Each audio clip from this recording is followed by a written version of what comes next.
Bienvenidos a un nuevo episodio de Break Your Stigma. Mi nombre es Kevin Ortiz y estoy bien contento. Hemos recibido muchos comentarios, mucho engagement de parte de ustedes con los últimos episodios y estoy bien agradecido con todo el apoyo y todo el cariño que he recibido, de verdad, bien agradecido. Este episodio lo voy a hacer un poquito diferente. Antes de empezar el intro, quiero yo hacer una introducción del tema antes de traer a nuestra invitada. Y es que hoy vamos a estar hablando básicamente sobre el racismo o ese sesgo racial y que considero que es un tema que es bien relevante, es bien importante y que llama mucho a la acción y que llama mucho a los corazones de muchas personas porque es un tema que trasciende y que de una manera u otra nos ha tocado de diferentes maneras a todo el mundo, particularmente a personas que vivimos en Puerto Rico, en el Caribe, en Sudamérica, en Estados Unidos. Creo que esa parte de nuestra identidad es de las más visibles, por así decirlo, y de la más que se ha prestado para diferentes tipos de violencia. Y precisamente quise hacer un episodio como este porque yo antes vivía en Estados Unidos y yo tuve varias experiencias raras y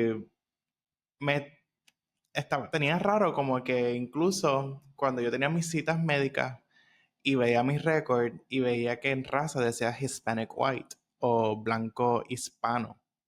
Entonces yo empecé a cuestionar como que yo soy una persona blanca.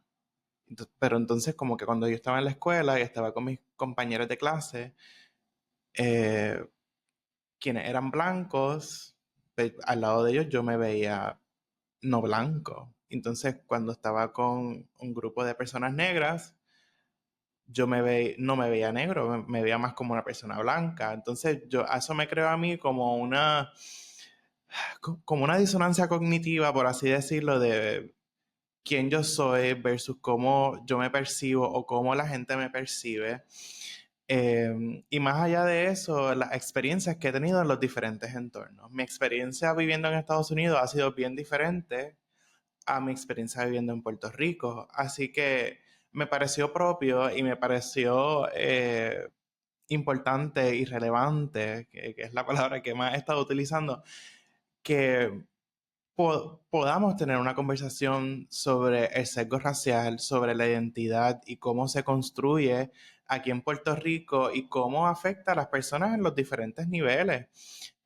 Así que le hice el acercamiento a la doctora Mariluz Franco Ortiz. Ella es psicóloga social comunitaria, tiene mucha experiencia y peritaje trabajando todo este tema del trabajo antirracista desde diferentes colectivos. Ella es investigadora en el Instituto de Investigaciones Interdisciplinarias de la Universidad de Puerto Rico en Calley y también es parte del colectivo ILE, que es un colectivo que está dedicado y tiene una misión en educar, organizarse e investigar para fortalecer todo este trabajo antirracista y descolonizador que lleve a generar cambios en comunidades y en diferentes esferas, como la parte académica, espiritual, psicológica, cultural, económica y todos esos otros imaginarios y constructos que tenemos en sociedad que, aunque no tienen una base biológica, pues afectan directamente nuestra experiencia de vida cuando vivimos en sociedad. Así que yo le hice el acercamiento porque pensé que es la persona más idónea que conozco para abordar este tema y para hacer más visible esta parte del sesgo racial y del racismo, porque muchas veces se escuchan comentarios, hay unas actitudes, hay unos prejuicios, hay unas conductas en sí que son racistas y que debemos tener la mentalidad y esa apertura de no solamente verlas y reconocerlas, sino que también accionar sobre ellas. Así que, nada, voy a tirar el intro y le damos la bienvenida a la doctora Franco Ortiz. Así que espero que lo disfruten y que les sea útil esta conversación. Así que les veo allá.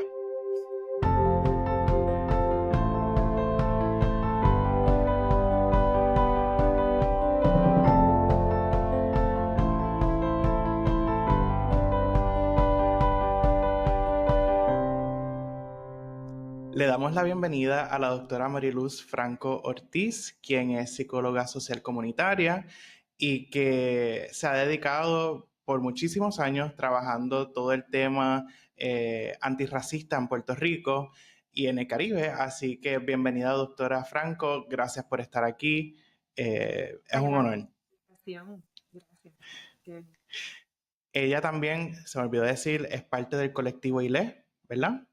Y es investigadora en el Instituto de Investigaciones Interdisciplinarias en la UPR en Calley. Detalles también importantes. Le estaba comentando a la doctora Franco antes de comenzar el episodio y darle la bienvenida como tal, que el tema del sesgo racial o de la raza en sí es un tema que a mí personalmente me ha tocado, como dije pues, anteriormente, y que también le estaba compartiendo que es algo que trasciende más allá del individuo, porque, ¿sabes? Somos parte de Puerto Rico, que es una isla, un archipiélago, está en el Caribe, estamos siendo colonizados actualmente, que el tema de la raza pues está siendo interseccionado por diferentes partes. Y entonces, ¿qué mejor que traerla a la doctora Franco, que es experta en este tema, que nos traiga un poco de luz sobre lo que es la identidad racial en Puerto Rico y cómo se percibe a nivel de población y de comunidades? Así que antes de entrar en materia, doctora, me encantaría que nos hablara un poco de cómo ha sido su trayectoria profesional y personal trabajando desde la psicología social comunitaria, el tema de la raza y de la defensa antirracista que está haciendo en Puerto Rico. Sí, Kevin, muchas gracias por la invitación. Siempre me entusiasma mucho hablar sobre estos temas. Creo que es bien importante seguir abriendo espacios precisamente para visibilizar lo que es la educación antirracista, denunciar el racismo antinegro y también trabajar hacia alternativas que nos permitan afirmar y celebrarnos como afrodescendientes en este archipiélago afrocaribeño. Así que agradecida y bueno, sí, en términos personales siempre traigo que me siento orgullosa y privilegiada de provenir de una familia que afirma y ha afirmado nuestra afrodescendencia y negritud desde que nací. Así que nací en ese sentido en una cuna que considero que es privilegiada, porque siempre ha habido esa afirmación de que somos un país afrocaribeño. Mis padres, madres en los 60, ¿verdad? Llevaban su afro ahí con mucho orgullo y dentro de las gestas siempre también haciendo trabajo antirracista. De hecho, ellos en los años posteriormente, en los años 80, fueron fundadores de lo que era Puertorriqueños contra el Apartheid, una organización que se fundó para el 86 por ahí, cuando en aquel entonces ni siquiera se escuchaba de lo que era Apartheid en Sudáfrica. Y no se conocía Nelson Mandela, muy pocas personas conocían. Ya hoy día, pues es mucho más conocido y la lucha, ¿verdad? Entre, entre la descolonización en ese sentido de Puerto Rico y antirracista de Puerto Rico y Sudáfrica, pues puede haber unos puentes más reconocidos hoy día, pero en aquel entonces no. Así que en ese sentido siento que mi formación ha sido siempre la de identificarme con orgullo y por otro lado también buscar formas colectivas de trabajar alrededor de esto porque realmente es una carrera de vida y en ese sentido esa es una gesta que va más allá de lo académico, pero también he podido entrelazarlo, puesto que trabajé, por ejemplo, mi tesis de maestría la trabajé sobre este tema, en la doctoral también, mi disertación doctoral también y posteriormente pues he podido seguir trabajando en educación antirracista desde aquí, desde la Universidad de Puerto Rico en Calley, colaborando con la doctora Isabel Godró, donde inicialmente comenzamos en un proyecto de investigación enfocado en trabajar con maestros y maestras del área regional de Calley, que no estamos hablando de Loíza, no estamos hablando de Carolina, no estamos hablando de San Antón Ponce, estamos hablando de Calley, para identificar si maestros identificaban situaciones de racismo. Y de ahí trabajar en alternativas, ¿verdad? Ahí fue que comenzamos ese trabajo en 4 escuelas elementales, específicamente en tercer grado con maestras, porque era cuando se hablaba de las llamadas 3 raíces.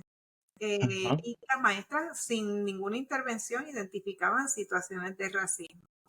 Ese trabajo, después de 9 años de trabajo, culmina, digamos, con una publicación dirigida a maestros y maestras de escuela elemental que se llama Arrancando mitos de raíz, donde abordamos 5 mitos acerca de África para entender cómo es que surge la problemática del racismo con alternativas, ¿verdad? El libro se llama Arrancando mitos de raíz. Es una guía para una enseñanza antirracista de la herencia africana en Puerto Rico. Wow. Y a raíz de eso, pues nos llevó, esa publicación nos ha llevado a hacer honestamente cientos de presentaciones y talleres a lo largo de los años desde que se publicó en el 2013. Desde el Wow. 2013 para acá, pues ahora, si vamos a ir acelerando un poco lo que hemos estado haciendo, es que hemos continuado trabajando con el nivel de escuela elemental, pero sin embargo, siempre nuestro énfasis es que hace falta hacer un trabajo a nivel institucional, porque uno se puede, y ha sido importante, uno se puede dedicar a ofrecer talleres toda una vida y eso es importante, pero es más importante aún que esos talleres estén enmarcados dentro de cambios institucionales a nivel de política pública. Y en ese sentido es que nos estamos enfocando ahora en las casas editoriales que publican los textos escolares de escuela elemental enfocados en estudios sociales en 4º grado específicamente. Y este proyecto actualmente se llama Visualizando la Afrodignidad y estamos explorando los textos de estudios sociales de 4º grado y con 4 casas editoriales específicamente, mirando no solamente el contenido de lo que está escrito en esos libros acerca de la llamada raíz africana, ¿verdad? Sino también las imágenes, que son bien importantes. Esas imágenes que muchas veces están relacionadas, pues, todavía a unos mitos y a unos estereotipos, por ejemplo, que nuestros ancestres eran víctimas pasivas. Y entonces una ve continuamente unas imágenes de personas encadenadas. No se muestra esa resistencia, esas gestas de resistencia y de búsqueda por la libertad. Así que eso es uno de los mitos que todavía está ahí, de que las personas esclavizadas eran víctimas pasivas y que no hay un balance donde se presente un cimarronaje, por ejemplo. Claro. Los mitos es que todas las personas afrodescendientes eran esclavizadas, cuando También. un sector libre y liberto. Así que de lo que estamos hablando es que hay que remirar esa historia y esa narrativa, tanto en lo escrito como en lo visual, para entonces trabajar hacia unas visiones más dignas de nuestros ancestros y ancestras, para así entender entonces cómo es que surge el racismo y cómo podemos erradicarlo. Espectacular. Y dijo varios puntos bien importantes. No solamente hay que revisitar nuestra historia negra, caribeña, puertorriqueña, sino que también, además de identificarla y revisitarla, honrarla, que yo creo que es algo que es bien importante que podamos ver, que podamos visualizar y que podamos vivir. Y algo que también dijo que llamó mucho la atención es que muchos de sus esfuerzos han sido en comunidad. Y creo que en los tiempos que estamos viviendo ahora es de lo más importante. En un momento que hay tanto ruido, que hay tanto conflicto y que buscan activamente con el presidente actual en Estados Unidos y diferentes líderes que buscan, como quien dice, eliminar toda esa parte de la historia y de mantener una imagen como oculta de las identidades negras en Estados Unidos y en Puerto Rico y el Caribe. Así que es un trabajo bien importante y todavía aún cuando se trabaja desde la niñez, que son años muy formativos y que construyen mucho. Sí. Y también estoy bien de acuerdo con esa parte de trabajar desde la parte de la política pública, porque sabemos que el racismo como un constructo social, pues se perpetúa y se engendra desde la parte institucional y sistémica.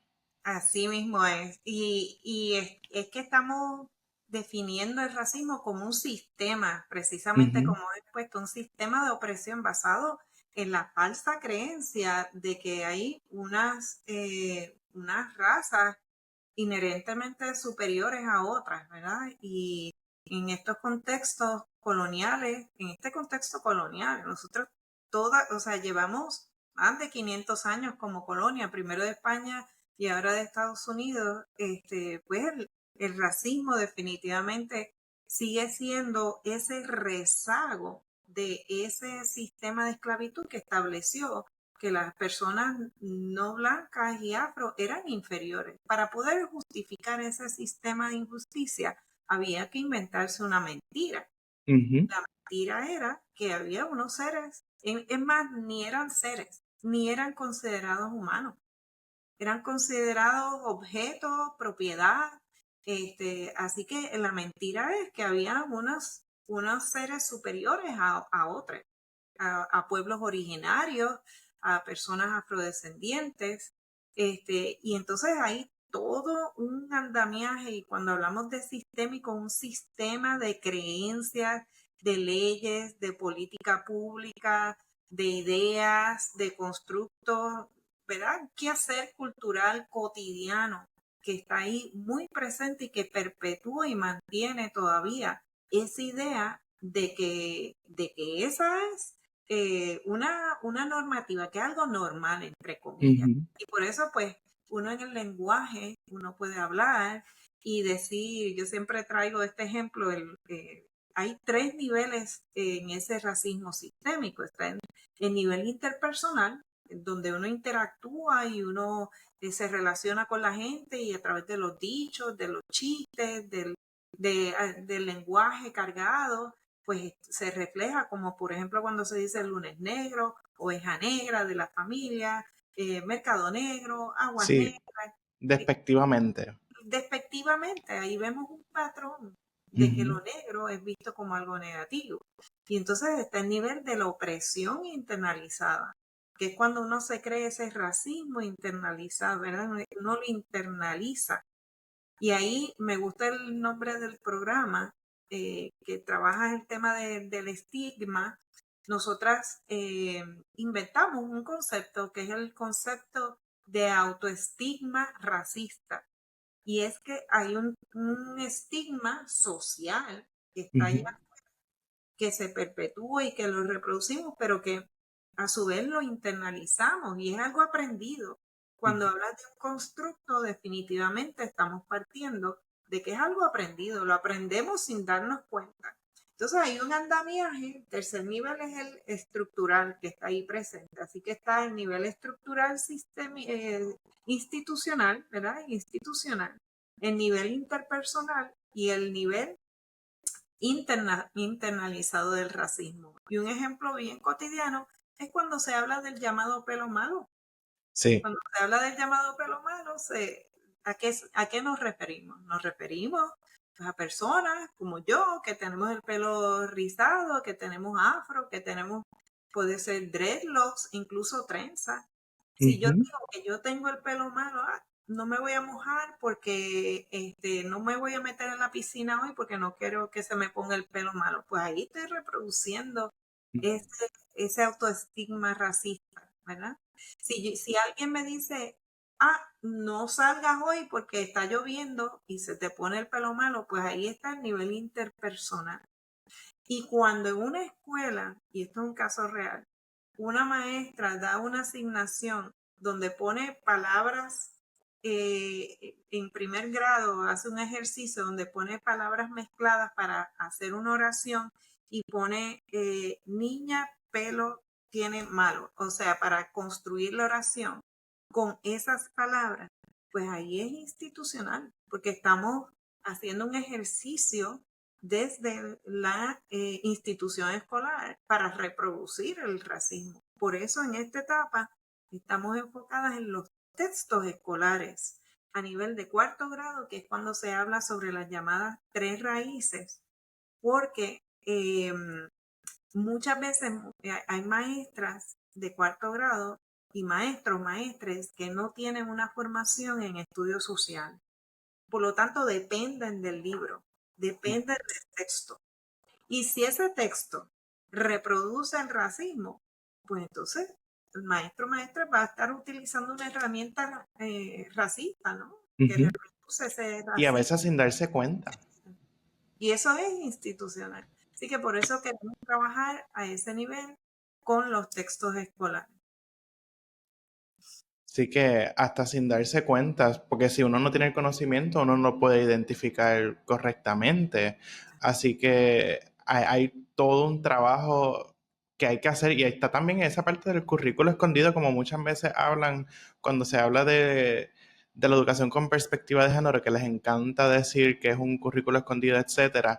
Hay otro tipo de opresión que se está dando tras bastidores con la educación estándar que se está recibiendo en el país y que perpetúa todos esos estereotipos, todo ese estigma, todo ese discrimen. Porque Y incluso, sí, ajá, no, adelante, adelante. que habla de las tres raíces, que supongo que viene de la teoría de las tres razas en Puerto Rico, de los afrodescendientes, el europeo y el indígena.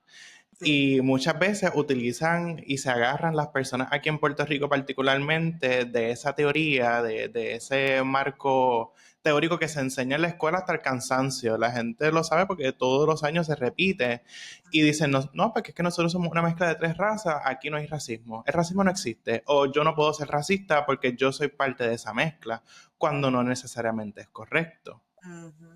Así es, no, no estamos partiendo de una noción biologicista de Ujú. la raza. La raza fue una invención durante la época de colonización y esclavitud. Eso no existía de la forma que lo conocemos hoy, ¿verdad? No existía hasta esta época de la esclavitud y colonización y modernidad. O sea que ahí es que se gesta no solamente pues desde la iglesia, desde el catolicismo, sino desde las ciencias posteriormente. O sea, que a nivel de las instituciones sociales, eh, digamos que se alinearon en ese mismo discurso para entonces perpetuar esa inequidad. Y entonces ahí es bien importante también pues entender que por eso es que hablamos de que hay una diferencia entre ser afrodescendiente Ujú. e identificarnos como negros, negras, porque estos son conceptos políticos, básicamente, y cuando hablamos de que son conceptos políticos, de lo que tiene que ver es que eh, eh, nos, eh, nos organizamos alrededor de estos conceptos para hacer unos reclamos a nivel social. Es decir, y aquí es que hay veces que hay como una confusión, porque yo me identifico como mujer puertorriqueña, negra y con orgullo. Sin embargo, reconozco que biológicamente la negritud no existe. Así es. Ciertamente somos iguales como digamos, como raza, entre comillas, humana, pero Ujú. como concepto político, socialmente, todavía existe esa inequidad, pues todavía hay que seguir hablando de estas nociones de identidad racial para entonces retar esas nociones de racismo, ¿ves? Y en ese sentido es que yo me identifico como negra, evidentemente negra, que ahí hay una diferencia entre ser evidentemente negra, es decir, que tengo unos rasgos y una tonalidad de piel oscura, tengo mi cabello rizado, etcétera. Y como afrodescendiente también, que ahí todos, todas, todas podríamos abrazar nuestra afrodescendencia, porque a diferencia de la negritud, como afrodescendientes podemos identificarnos todos y todas, siempre y cuando hay una conciencia sobre nuestra historia y queramos abrazar esa historia africana, ¿verdad? Y esa historia que está presente en todas y todos en Puerto Rico. Y más allá de eso, del privilegio, porque usted habla de la raza como una condición meramente social, y así es, que de hecho, cuando yo estaba haciendo mi maestría en epidemiología, cogimos un curso de determinantes sociales a la salud, y me río, porque en el libro de texto, cuando llegamos a hablar sobre la raza como una condición social y un determinante a la salud, que más adelante me encantaría hacer un episodio sobre eso, porque es un determinante a la salud, lamentablemente. Eh, el libro de texto, curiosamente, hablaba del racismo y de la raza como si tuviese una base biológica. Y fue algo que problematicé mucho en mis estudios, porque yo sé que no existe tal cosa como un concepto biológico que determine la raza o detone una diferencia, por ejemplo, entre usted y yo. Seguimos siendo parte de la misma raza, biológicamente hablando, pero socialmente se percibe diferente. Que entonces ahí es donde entramos en esa parte de los determinantes sociales. Y yo creo que todavía hay mucho trabajo por hacer, más allá del trabajo que usted está haciendo, que es bien valioso y que respeto y admiro muchísimo. Hay todavía mucho que hacer, y no solamente le corresponde a ustedes, por ejemplo, el colectivo ILE o el Instituto de Investigación Interdisciplinaria de la UPR en Calley, sino que esto es un tema que nos concierne a todos como personas que compartimos y vivimos en Puerto Rico, y que nos entrelazamos unos con otras. Eh, para buscar eliminar todos esos sesgos que al día de hoy prevalecen y que son de, de, de muchísimos años, desde tiempos precolombinos, ¿sabes? Cuando de los siglos XV, del siglo XVI, cuando empieza toda esa parte de la colonización. Así que es increíble cómo todavía prevalecen esos conceptos, cómo todavía hay violencia basado en esto, y cómo no hay como un grado de, no de visibilización, pero de reconocimiento de que verdaderamente es un problema que estamos teniendo en Puerto Rico y que se ve también en otras partes del mundo. Y partiendo de esa premisa, me estuvo bien interesante de los estudios y las columnas que usted ha publicado. Habla del censo del 2010 en Puerto Rico, donde más de la mitad de las personas en Puerto Rico se auto-identificó como blanca, mientras que a medida que han pasado los años, pues ese número ha cambiado. Eh, ¿De dónde viene esa autopercepción, por ejemplo, de que las personas en Puerto Rico mayormente piensan que son solamente blancas? Sí, bueno, esa es muy buena pregunta. Hubo un cambio bueno, hubo un periodo de 50 años donde no se hizo la pregunta sobre raza, Ok. ¿verdad? Del año 1950 al año 2000 no se hizo la pregunta sobre raza, y la razón por la cual se incluye nuevamente tiene que ver con unos intereses políticos en ese momento histórico.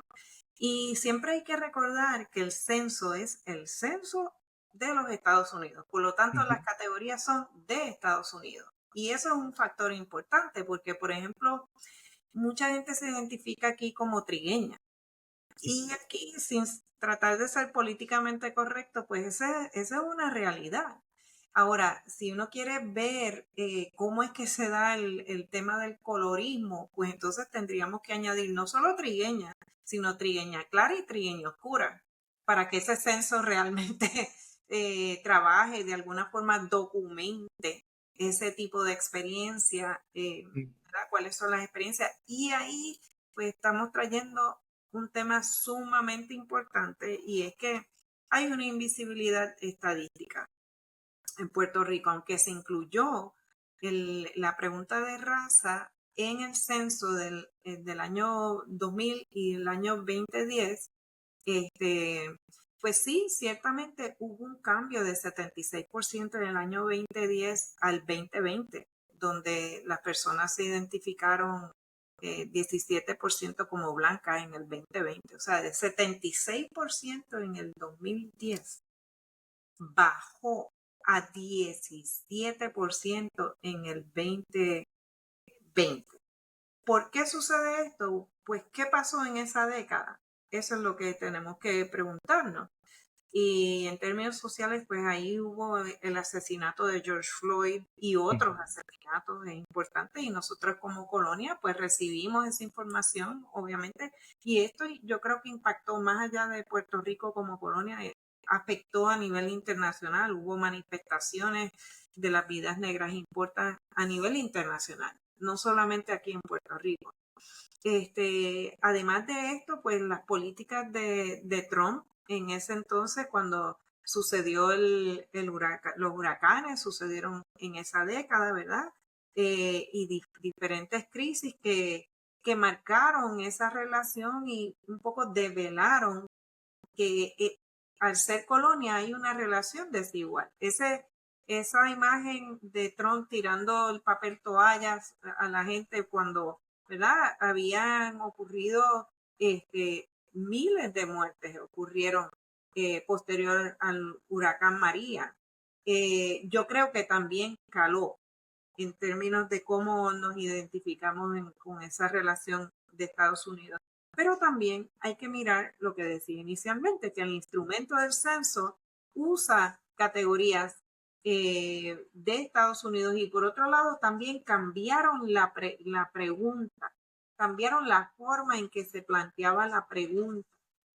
Aunque incluyeron cuál es su raza, preguntaba al lado de las opciones de blanco, por ejemplo, decía entre paréntesis alemán, italiano, entre otras. Y entonces debajo decía afroamericano o negro, que eso crea una confusión porque aquí nadie se identifica como negro, como afroamericano, ¿verdad? Al ponerlas las dos juntas, pues sí crea una confusión y pues hay pocas personas que se identifican como negras por el instrumento, pero además por lo que hemos traído de esa historia como archipiélago colonizado, donde todavía pues se ve la negritud como algo inferior. O sea que tiene que ver con toda esa historia definitivamente también. Este, Así que esas son algunas de las razones, pero otra de las razones también en esa ecuación de por qué bajó la cantidad de personas que se identificaban como blancas solamente, entiendo yo que ha sido por el trabajo de organizaciones antirracistas, definitivamente que hemos llevado, ¿verdad? Y me incluyo como parte del colectivo ILE y otras iniciativas a nivel cultural, a nivel político, que hemos ido trabajando con este mensaje y yo creo que estamos en una coyuntura dentro de todo que ha abierto unas puertas en Puerto Rico, una coyuntura donde, por ejemplo, tuvimos a una senadora, la senadora Naima Rivera Lacén, que abrió varias puertas ahí a nivel de la política pública. Y una de las leyes importantes, la ley 24 en el 2021, para erradicar el racismo y afirmar la afrodescendencia. Esa ley nos da garras y nos abre las puertas para poder hacer un trabajo a nivel institucional, puesto que lo que establece es que hay que incluir iniciativas a nivel de todas las agencias gubernamentales, o sea, una ley orgánica, que no es solamente para educación, pero incluye también, pues, el ámbito de la educación. Y a raíz de esa ley también nos abre la puerta, por ejemplo, para celebrar actividades como, por ejemplo, la cumbre de afrodescendencia que celebramos este mes precisamente en la UPR en Río Piedra, en la Cumbre Internacional de Afrodescendencia. Y eso fue una semana completa, un foro donde hubo Wow. intercambio a nivel internacional y había personas de aquí, organizaciones de aquí y de América Latina, el Caribe, de África, de diferentes países, Estados Unidos, por supuesto. Así que esos intercambios son sumamente clave y esa política pública nos abre las puertas para seguir teniendo estos intercambios y además seguir viendo cuál es la agenda en términos de la política pública y de seguir implantándola. Porque pues si cualquier ley uno la puede escribir, si no se lleva a la práctica, pues es ley muerta. Y lo que queremos es mantener esa política pública viva, no solamente en el ámbito de educación, sino en todas las agencias gubernamentales. Y ahí en esa dirección también hay varias iniciativas para movernos salirnos de esa invisibilidad estadística y que podamos contar. Así que hemos tenido avances en Puerto Rico referente a toda esa lucha antirracista y figuras como Ana Irma Rivera Lacén, que ha abierto paso para todo este progreso, y no solamente progreso, sino la puerta para que otras personas negras y evidentemente negras puedan tener esa oportunidad también de que sus voces se escuchen y que esos reclamos pues, puedan ser atendidos, que es algo bien importante y un logro digno de celebrar y de admirar. Que de hecho también creo que el Museo de Arte Contemporáneo de Puerto Rico está celebrando la década de la afrodescendencia en Puerto Rico. Ellos tienen, creo que una colección que se llama Puerto Rico Negre, Sí. que es bien interesante. También ha hecho comisiones con, por ejemplo, el Orfeón San Juan Bautista, del que soy parte, hacer comisión de piezas musicales basadas en poemas de, valga la redundancia, poetas negros de Puerto Rico, en versión bomba, que también pues, celebra toda esa parte de nuestra historia, de la identidad y de la raza en Puerto Rico. Así que hemos, desde diferentes trincheras, buscado tener más progreso y avance en esas otras áreas. Para ir más o menos cerrando ya este capítulo y esta conversación tan bonita que hemos tenido en el día de hoy, doctora, ¿cómo usted recomendaría que podamos romper nuestro silencio y tener estas conversaciones incómodas sobre lo que es el racismo y la identidad racial en Puerto Rico? Sí, yo creo en hacer un ejercicio de introspección de dónde estamos. Hay algunas preguntas ahí poderosas y difíciles. Y es, por ejemplo, ¿cuándo es la primera vez que yo recuerdo haber sido racializado, racializada, racializada? Y si ese recuerdo es desde la niñez, ¿cuál ha sido? Y si no tengo recuerdos, ¿por qué? Mm. Esas conversaciones difíciles que tienen que ver con privilegios y que tienen que ver con la diversidad que puede haber incluso al interior de nuestras familias. Así que podemos comenzar por nosotras mismas, haciendo ese ejercicio de introspección y además leyendo, educándonos, hablando con nuestras familias, porque hay mucho trabajo todavía que hacer al interior de nuestras familias. Hay muchos secretos, familias divididas, temas que no se quieren tocar que tienen que ver con la negritud y afrodescendencia. E incluso he tenido en talleres jóvenes que me han dicho, mire, mi familia, todo el mundo es claro de piel y eso fue intencional porque había intencionalmente no se permitía nadie negro, negra en mi familia. O sea, todo eso también hay que hablarlo, hay que Ujú. dialogarlo, ¿verdad? ¿Cómo es que todavía está ahí presente esta cuestión de que hay que mejorar la raza?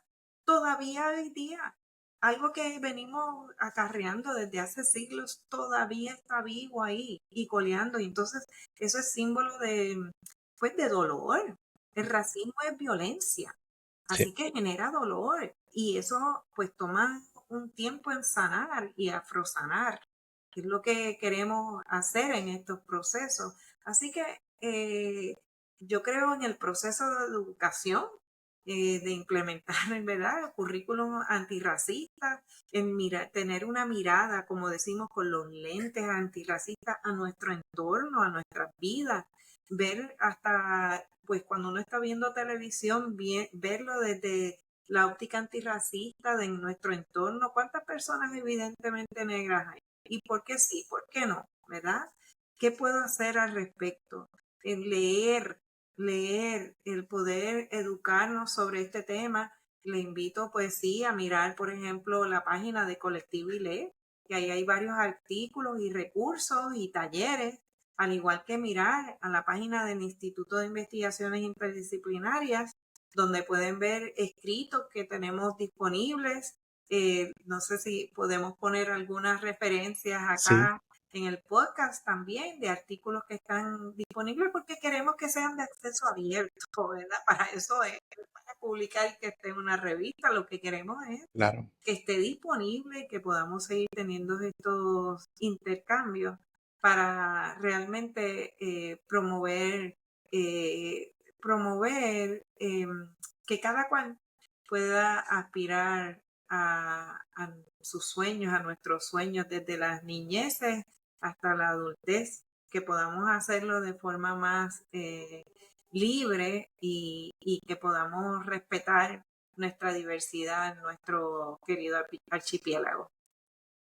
Excelente. Y yo creo que añadiendo lo que está diciendo, más allá de tener esa apertura de aprender, de saber identificar, también de accionar. Porque en los tiempos que vivimos no basta solamente con tener una buena intención, con querer educarse, con querer leer, sino que desde nuestros propios espacios, desde nuestras trincheras, podamos accionar en pro de la diversidad, en pro de personas que a lo mejor no se ven igual que yo, pero que igual manera soy un igual de dignas. Así que creo que esa también es la invitación en este episodio, ¿verdad? Que tengamos esa apertura y que podamos accionar. Bueno, Porque hay... gracias. Me recuerdas a las palabras de Angela Davis, ¿verdad? No es suficiente ser antirracista, hay que llevarlo a la acción, hay que actuar de forma antirracista. Así que Sí, porque definitivamente felicitarlos. así como usted dice con los artículos ¿verdad? Sus columnas, de que vale que estén ahí escritas si no se ponen en acción, igual que las leyes. Así que agradezco mucho, doctora Franco, el espacio que esté aquí. Aprecio mucho ¿verdad? Que hayamos podido tener esta conversación, su apertura con el tema. Así que bien agradecido. A todos nuestros escuchas, recuerden compartir este episodio, darle 5 estrellas, darle un rate, darnos follow y buscar de esas referencias que mencionó la doctora Franco para que conozcan más de su trabajo y de todos los esfuerzos que hacen en comunidad. Así que esto fue Break Your Stigma y nos vemos en la próxima. Gracias.